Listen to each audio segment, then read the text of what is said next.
Hello everyone, welcome to my channel and today we are going to discuss a model paper of BA second year third semester of education।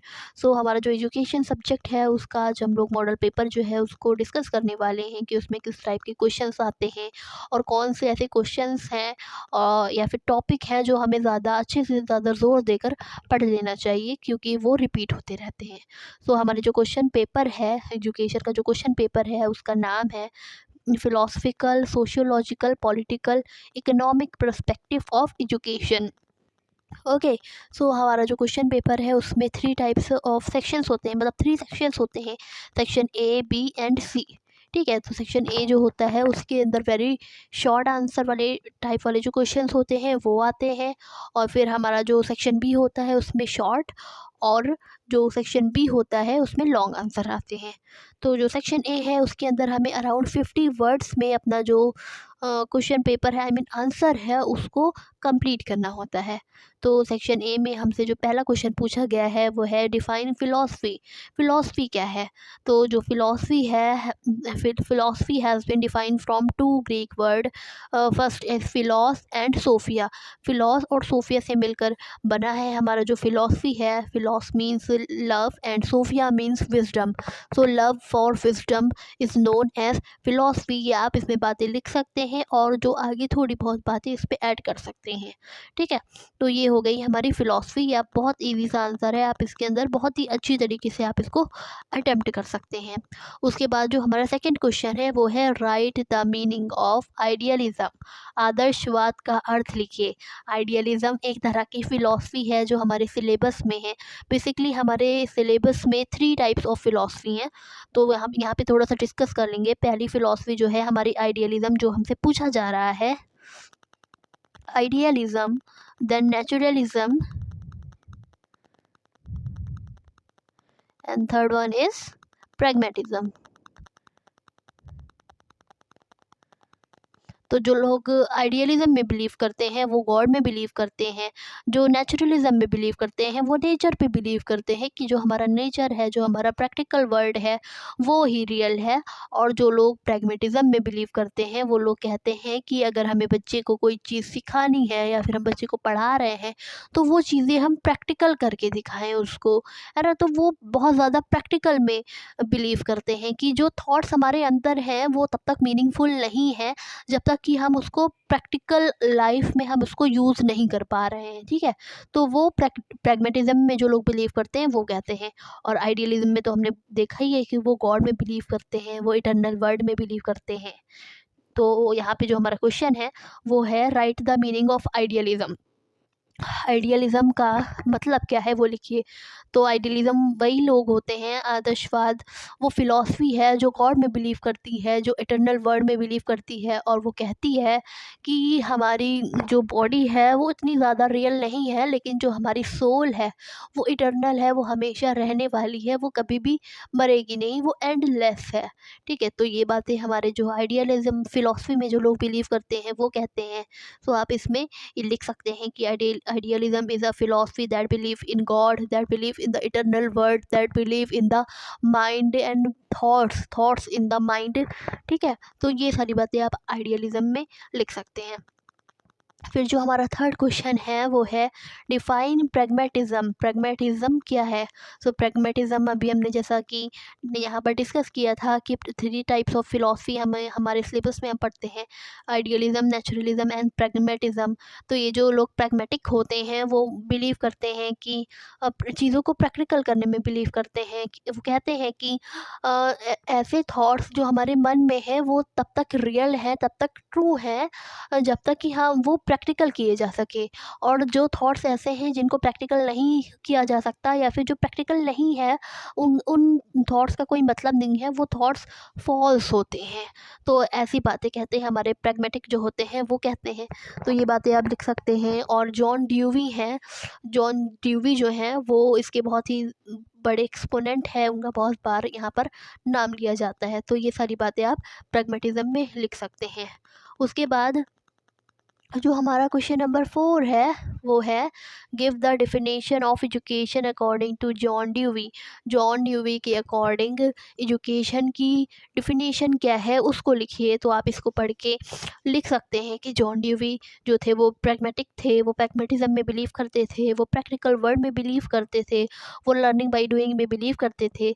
जैसे अगर आप बच्चे को biology पढ़ा रहे हैं तो आप उसको प्रैक्टिकल करके दिखाइए। मतलब अगर पेड़ों के बारे में आप पढ़ा रहे हैं तो वो पेड़ आप उसे उगवाइए, है ना? और उसमें जो चीज़ें हो रही हैं वो दिखाइए। अ, ये सारी चीज़ें हमारे जो जॉन ड्यूवी थे वो कहते थे अबाउट एजुकेशन। तो ये सारी बातें आप इसमें लिख सकते हैं। उसके बाद जो हमारा क्वेश्चन नंबर 5 है वो है give the meaning of social change. Social change की मीनिंग यहाँ पर आपको लिखनी है। तो सोशल चेंज के बारे में आप यहाँ लिख देंगे। जैसे अकॉर्डिंग टू विल्बर्ट मूरे, आप किसी का भी एक नाम ले सकते हैं या फिर अगर आपको नहीं भी लेना है तो आप लिख सकते हैं significant alteration in the structure of society, है ना? तो ये सारी बातें आप लिख सकते हैं कि सोसाइटी में टाइम के साथ जो चेंज हो रहा है उसे हम सोशल चेंज हो रहा कह सकते हैं। हमारे स्ट्रक्चर में चेंज हो रहा है, हमारे जो फैमिली स्ट्रक्चर है उसमें चेंज हो रहा है, हमारे कल्चर में, हमारे ट्रेडिशन में, इन सारी चीज़ों में जो चेंज हो रहा है। और जैसे आप अर्बनाइजेशन देखेंगे, इंडस्ट्रियलाइजेशन देखेंगे, ये जो सारी जो चीज़ें हैं वो हमारे सोशल चेंज का ही तो एक हिस्सा है ना। तो उसको हम बनाकर लिख देंगे हमारा जो सोशल चेंज है उसमें। उसके बाद हमारा जो क्वेश्चन नंबर 6 है वो है डिफ़ाइन स्कूल। स्कूल क्या है डिफ़ाइन करिए। सो आप जो भी स्कूल के बारे में सोचते हैं, समझते हैं कि स्कूल क्या है, स्कूल में एक तरह का करिकुलम होता है, सिलेबस होता है, हर क्लास डिवाइडेड होते हैं। मतलब एक एज ग्रुप के बच्चे एक क्लास में बैठेंगे, एक साथ पढ़ेंगे, उनका जो सिलेबस होगा वो सेम होगा और इसमें हमें रिज़ल्ट दिया जाता है और ये बहुत फॉर्मल होता है। ये सारी चीज़ें हम स्कूल में लिख सकते हैं। जो भी हमने हमारे दिमाग में आता है वो सारी चीज़ें हम स्कूल में लिख देंगे। और इसके बाद जो हमारा क्वेश्चन नंबर 7 है वो है डिफाइन नेचुरलिज्म। नेचुरलिज्म को डिफाइन करिए। जैसा कि अभी पीछे हम लोगों ने डिस्कस किया था 3 टाइप्स ऑफ फिलॉसफी में, पहली थी आइडियलिज्म, दूसरी थी नेचुरलिज्म। सो नेचुरलिज्म जो नेचर में बिलीव करते हैं, जो कहते हैं कि बच्चों को अगर आपको नॉलेज देनी है, एजुकेट करना है तो आप उनको किसी सोसाइटी से मत एजुकेट करवाइए। आप उनको नेचर में छोड़ दीजिए, वो खुद एजुकेट हो जाएँगे, उनको सारी दुनिया की नॉलेज खुद ही मिल जाएगी। ऐसा ये जो नेचुरलिज्म में जो लोग होते हैं वो मानते हैं, ये नेचर को ही बहुत ही ज़्यादा प्रमोट करते हैं और नेचर को ही बहुत ज़्यादा इम्पोर्टेंस देते हैं जो लोग नेचुरलिज्म में। सो फ्रेंड्स, ये जो क्वेश्चन नंबर 8 है उसमें हमसे पूछा गया है कि give the definition of education according to Gandhi ji. Gandhi ji के अकॉर्डिंग एजुकेशन कैसी होनी चाहिए उसको यहाँ पर आपको डिफ़ाइन करना है। तो जो गांधी जी थे वो ज़्यादातर वोकेशनल जो कोर्सेज होते हैं, जो वोकेशनल चीज़ें होती हैं, जो हमें आगे चल के काम आए हमारी अर्निंग पे, उस पे बहुत ज़्यादा इन्होंने इम्पोर्टेंस दी थी। सो ये आप इसको लिख सकते हैं और भी चीज़ें इसके बारे में आप पढ़ सकते हैं। ये इम्पॉर्टेंट क्वेश्चन है हमारा। उसके बाद जो हमारा क्वेश्चन नंबर 9 है वो है give the work of Rousseau. Rousseau का वर्क दीजिए। सो रूसो का वर्क आप बहुत डिटेल में आपको ये पढ़ना होगा क्योंकि बहुत ही ज़्यादा इम्पोर्टेंट क्वेश्चन है। तो इसमें इन्होंने नेगेटिव एजुकेशन का भी एक कॉन्सेप्ट दिया था। इन्होंने 4 स्टेजेस दी थी एजुकेशन की, बच्चे की एजुकेशन की। तो वो सारी चीज़ें आपको पता होनी चाहिए। और बहुत ही ज़्यादा इम्पोर्टेंट ये टॉपिक तो बहुत ज़्यादा इम्पोर्टेंट है। ये जो क्वेश्चन है ये बहुत ही ज़्यादा इम्पोर्टेंट क्वेश्चन है। उसके बाद जो हमारा क्वेश्चन नंबर 10 है वो है give the definition of social stratification. सामाजिक स्तरीकरण क्या होता है आपको ये बताना है। तो ये यहाँ पे हमारा जो सेक्शन ए है वो पूरी तरीके से कंप्लीट हो गया है। अब हम देखेंगे कि क्वेश्चन सेक्शन बी में किस टाइप के क्वेश्चंस आते हैं। तो सेक्शन बी में हमें कुछ क्वेश्चंस दिए जाते हैं जिसमें हमें 5 क्वेश्चन यहाँ पे करने हैं। इस मॉडल पेपर में हम देखेंगे तो यहाँ पे हमें 5 क्वेश्चन जो है वो अटेम्प्ट करने हैं। अब वैसे हम 4 करते हैं बट इसके अंदर हमें 5 दिए गए हैं। जैसे मैंने पहले बात की कि 4 क्वेश्चंस हमें अटेम्प्ट करने होते हैं, लेकिन हम देखेंगे कि 5 क्वेश्चंस यहाँ पे हमें अटेम्प्ट करने को कहा गया है। तो यहाँ पर क्वेश्चन नंबर 1 है, यहाँ पे 2 लिखा है लेकिन ये है पहला क्वेश्चन सेक्शन बी का। वो है evaluate the directive principle of state policy. State policy का डायरेक्टिव प्रिंसिपल क्या होते हैं वो बताइए। फिर जो हमारा दूसरा क्वेश्चन है वो है focus on the role of education in social development.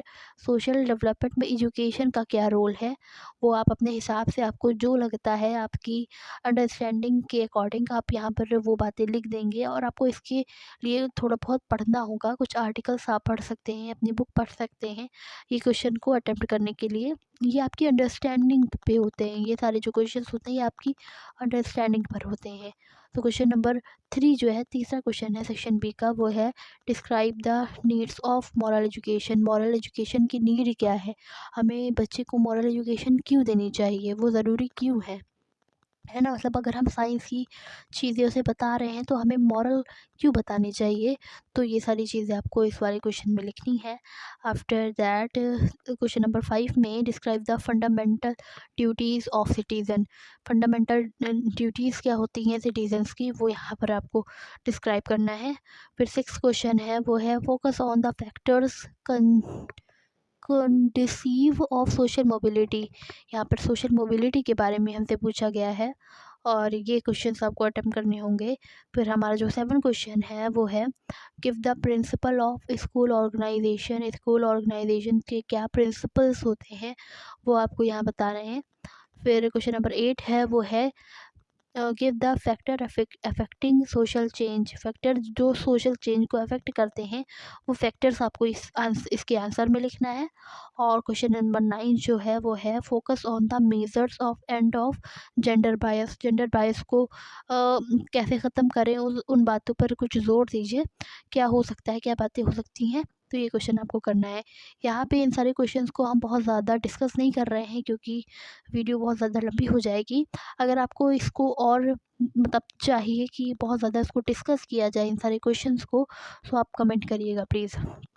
बाकी हमारा जो सेक्शन सी है उसके अंदर हम देखेंगे कि यहाँ पे हमें कोई 2 क्वेश्चन अटेम्प्ट करने हैं। पहला जो है वो है focus on the social class in urban India. Urban India में सोशल क्लास का जो चीज़ें हैं वो यहाँ पे हमें फ़ोकस करनी है, मतलब उसके बारे में लिखना है, उसके ऊपर प्रकाश डालना है। अर्बन इंडिया है ना, तो उसमें सोशल क्लास कैसे, मतलब लोअर क्लास होती है, मिडिल क्लास होती है, अपर क्लास होती हैं, तो उन क्लासेस के बारे में यहाँ पर हमें लिखना है। और उसके साथ जो कुरीतियाँ जुड़ी हुई हैं वो यहाँ पर आप लिखेंगे। कुरीतियाँ मतलब कैसे जो अपर क्लास होती है वो मिडिल क्लास और लोअर क्लास को दबाती है, जो मिडिल क्लास होती है वो लोअर क्लास को दबाती है, ये सारी बातें। फिर question number 11 describe the diversity of Indian society. Indian society की डाइवर्सिटीज़ को आपको लिखना है कि कैसे तरह तरह के लोग रहते हैं इंडिया में और कैसे मिलजुल कर रहते हैं। इतनी डाइवर्सिटी के बाद भी हमारे इंडिया में कैसे यूनिटी है, ये सारी आपको बातें इसमें लिखनी है।